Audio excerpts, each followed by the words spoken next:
అబద్ధాలు చెప్పటంలో చంద్రబాబు నాయుడు పిహెచ్డి చేశాడు. సొంత మామనే వెన్నుపోటు పొడిసి పదవిని లాక్కున్నటువంటి దుర్మార్గుడు, దుష్టుడు.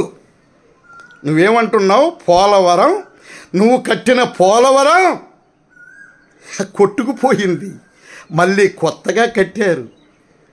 అది ఇప్పుడు ప్రారంభ దశలో వచ్చేసింది, అయిపోయింది. బ్రహ్మాండంగా చేస్తున్నటువంటి వాడు జగన్మోహన్ రెడ్డి గారు.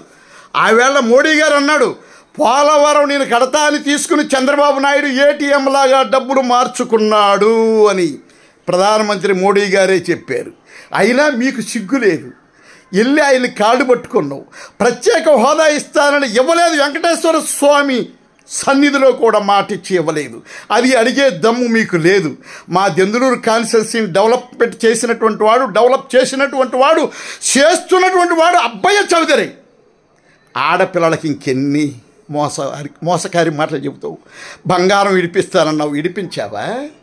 రైతులకు రుణమాఫీ చేస్తానన్నావు, చేసావా? చేయలేదే. బంగారం విడిపించలేదే, రైతులకు రుణమాఫీ చేయలేదే. ఇంటికి ఒక ఉద్యోగం ఇస్తానన్నావు, నువ్వు ఇవ్వలేదే. ఎందుకు వచ్చిన అబద్ధాలు? చంద్రబాబు లైడ్ అంటారు అందరూ కూడా. చంద్రబాబు అబద్ధాలు చెబుతాడు.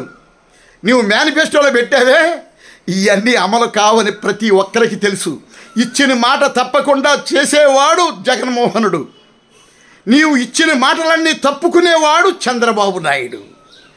చంద్రబాబు తాత, నీవు ఆడేటువంటి అబద్ధాలు వినడానికి ఆంధ్రదేశ ప్రజలు చెవుల్లో పువ్వులు పెట్టుకోలే. ఎంతకాలం పువ్వులు పెట్టావు? మా సంపదంతా దోసుకు తిన్నావు. నిత్యావసర సరుకులు పెరిగిపోయినాయి అంటున్నావు. నువ్వు వస్తే తగ్గించగలవా? పెట్రోల్ని డీజిల్ నువ్వు వస్తే తగ్గించగలవా? నీ బాబు సొమ్ముతో, నీ తాత సొమ్ముతో ఈ తగ్గించే శక్తి నీ దగ్గర ఉందా? ఇది ప్రపంచంలో రేట్లు పెరుగుతాయి, రేట్లు తరుగుతాయి. ప్రొడక్షన్ ఎక్కువైతే రేట్లు తరుగుతాయి, ప్రొడక్షన్ తక్కువైతే రేట్లు పెరుగుతాయి, ప్రొడక్షన్ ఎక్కువైతే రేట్లు తగ్గుతాయి. ఇది అర్థం చేసుకో చంద్రబాబు నాయుడు. నువ్వు చేసేటువంటి పువ్వుకి ఇంకొక దానికి అది నీ నోటితో చెప్పలేను, మర్చిపోయావు. మెమరీ లాస్ అయిపోయింది నీకు. పువ్వుకి ఇంకొక దానికి అర్థం కాకుండా మాట్లాడుతున్నావు. సిగ్గు. నోరు మూసుకుని ఉండు. నువ్వు ఎక్కడ గెలుస్తావు?